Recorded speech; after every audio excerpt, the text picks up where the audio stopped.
Hello again. I've got an update for you on the F-150. I've got the motor in it and got it running. Been driving it a little bit.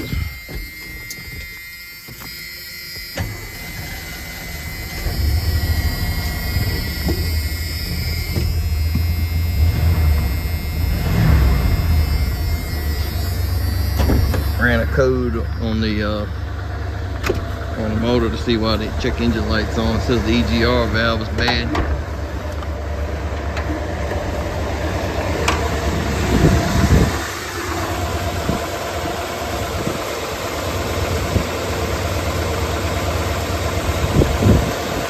It's running pretty good. Got a whole lot more power than it used to.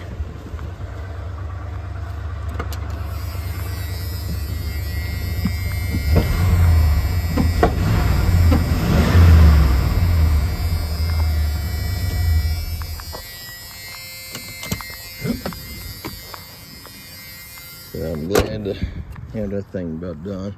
Just got this nasty dent to deal with now. That's gonna take some work. Had a body shop quote me $700 to fix it.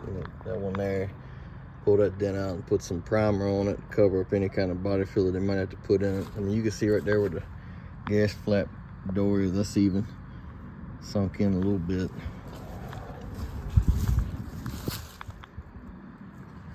But yeah, other than that, this sounds about perfect. Other than that, I ain't got any complaints for it. I've been driving it. But I wanted to show you the original motor come out of it. Some told me that it was a blown head gasket. Some told me it was a burnt valve. Some said it was a bent push rod. Some say it had a stuck injector stuck open. I think everybody was wrong because that cylinder right there was dead. First thing I noticed taking it apart, the push rods looked alright. I saw this here was absolutely packed full of this stuff here. I think it's radiator stop leak. I'm pretty sure it is. But on all four sides, that one, and then the same one on the other head over here, it looked the same way. So I definitely wouldn't recommend using that stuff. But I mean, the valves itself look fine. I got in touch with the man that bought that truck new, and he claimed that after he had it for about 6 months, it started leaking oil and burning it, smoking at the tailpipe. Said that Ford rebuilt the motor, but every gasket that I pulled off of here says Fomoco on it or Ford, so it's very unlikely they rebuilt it. But let me spin this motor over and set the phone down here. I'm gonna turn this thing around. It's actually pretty easy to turn the way it is right now.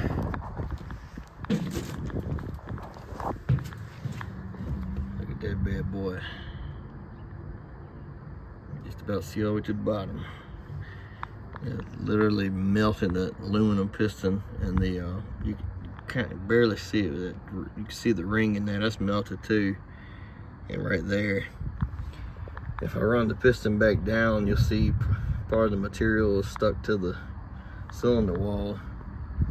But cylinder walls, the rest of them are pretty clean. I think it's still rebuildable. I'm gonna continue to tear it down and take it to a shop, get them to dip it, get all the grease, oil, and paint, and gasket material off, and bore it 30 over, and do a pressure test, all that stuff. Just check it over real good. See if they find something wrong with it, then I'll just scrap it and rebuild the motor that's in the 250. But the plan is to put this motor in that truck, and hoping to sell that one soon so I can have the money to fund this project. But I'm doing stuff like this to keep from spending money and just take it apart. But those those gaskets were good. They weren't leaking. It was sealed good. And I had, if I remember right, I had 175 pounds when I pulled vacuum. When I did a vacuum test on it, except that one piston right there was dead zero, and you see why. So truck had about, both of these would have had about 185 horsepower brand new. Probably don't have that much now, just 30 years of getting 200,000 miles. Buddy of mine said he helped me rebuild it. He souped up a lot of engines. We'll try to get about 350, 375 horsepower out of it. Seen them shops on TV rebuilding them. They say they can hold, the 302 can hold up to 500 horsepower, but you got to start running different kind of gas in it. You know, racing fuel or something. You know, you got to do something different.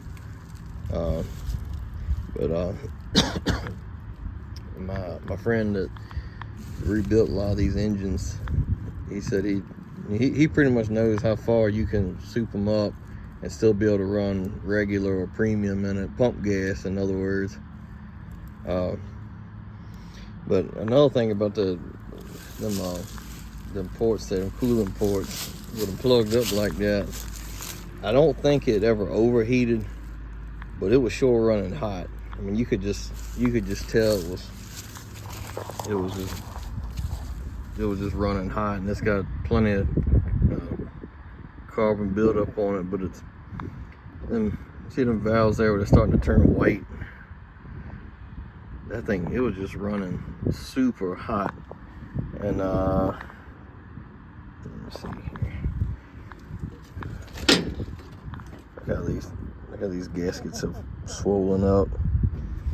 But yeah, I think the guy that had the truck new probably was told that it was rebuilt, but I don't see it. I don't see any evidence here that this motor's been rebuilt, because so far, like I said, every gasket on it still said Ford Motor Company on it, unless they just happen to get a set that said it on there. But I don't know. I mean, I'm thinking, because that's definitely a different water pump. If any of y'all know these trucks good enough, you know these bolts didn't come on. They had ones, I had one out here earlier. One of those bolts that's got a nut about halfway down on it, and it's designed to have something else bolted to it, kind of like this right here, where you got the bolt head right there, and you got threads. It's a nut on. You can put something else on it. It didn't come with those. Someone might have just put stop leak in it to get by and never cleaned it out like they should have. God knows what I'm gonna find inside that water pump there. They probably just put that water pump on it and didn't clean it out. And it's possible that could have caused this whole mess, but I'm surprised. I would have never guessed that. And I've been asking people for about a year and a half, ever since I've owned this truck, what could possibly be the problem. And every guess, including my own, has been wrong. Everybody was wrong. I've never seen this before. So this is the first step in rebuilding this thing. It's got to tear it down, get it sent off. Maybe while that's at a shop, I can clean these axles up, and paint them. If you didn't see my other videos, set of Dana 6, I think it's Dana 60, they're 1 tons anyway, come off of a 90s, it was either a 250 or a 350 that had a diesel. So they're, both of these have the twin I-beams. I'm one of the solid axle, and this rear axle a little bit heavier than what's in mine. The axle that's in the truck doesn't have the hub that sticks out. It's just if you take that cover off, it's just flat. It's pretty much, if it didn't have 8 lugs, you think it was a half ton, because it looks like it's flat with the brake drums like this one is. So like I said, I'm gonna I want to sell this truck, and I got it going. Just got that one dent on it. Somebody hit me up if you're interested in it. And we'll put the work in this one. So yeah, I wanted to show y'all that in case you ever came across this. Maybe y'all can leave a comment, help me out. Or if you haven't seen this before, now you can say that you have. And hopefully this will help somebody.